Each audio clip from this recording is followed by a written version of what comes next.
ಪಾಕ್ ಸೇನಾ ನೆಲೆಗಳು ನಾನು ಈಗಾಗಲೇ ಹೇಳ್ತಿದ್ದೆ, ಮಾಹಿತಿ ಕೊಡ್ತಾ ಇದ್ದೆ ಎಲ್ಲೆಲ್ಲಿ ದಾಳಿಯಾಗಿದೆ ಅಂತ.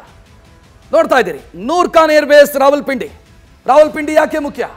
ರಾವಲ್ಪಿಂಡಿ ಮಿಲಿಟರಿ ಹೆಡ್ ಕ್ವಾರ್ಟರ್ಸ್ ಪಾಕಿಸ್ತಾನದ್ದು. ಮುರೀದ್ ಏರ್ಬೇಸ್ ಚಕ್ವಾಲ್ ಅದು ಅಕ್ಕಪಕ್ಕದ್ದೇ, ಅದರ ಮೇಲೂ ಕೂಡ ಅಟ್ಯಾಕ್ ಆಗಿದೆ. ರಫೀಕ್ ಏರ್ಬೇಸ್ ಶೋರ್ಕೋಟ್ ಇದರ ಮೇಲೂ ಕೂಡ ದಾಳಿಯಾಗಿದೆ. ಒಟ್ಟು 40 ಏರ್ಬೇಸ್ಗಳಿದ್ದಾವೆ ಪಾಕಿಸ್ತಾನದಲ್ಲಿ.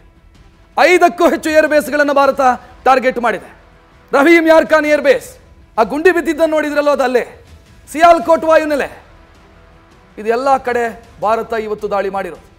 ಪಾಕಿಸ್ತಾನದ 2 ರೆಡಾರ್ ಸಿಸ್ಟಮ್ನ ರೆಡಾರ್ ಸ್ಟೇಷನ್ಸ್ ಅದರ ಮೇಲೂ ಕೂಡ ದಾಳಿಯಾಗಿದೆ.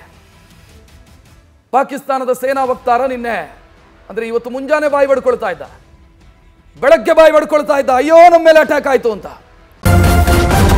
ನ್ಯೂಸ್ ಫಸ್ಟ್ ನಿರ್ಭೀತಿಯಿಂದ ನಿಮ್ಮ ಪರವಾಗಿ.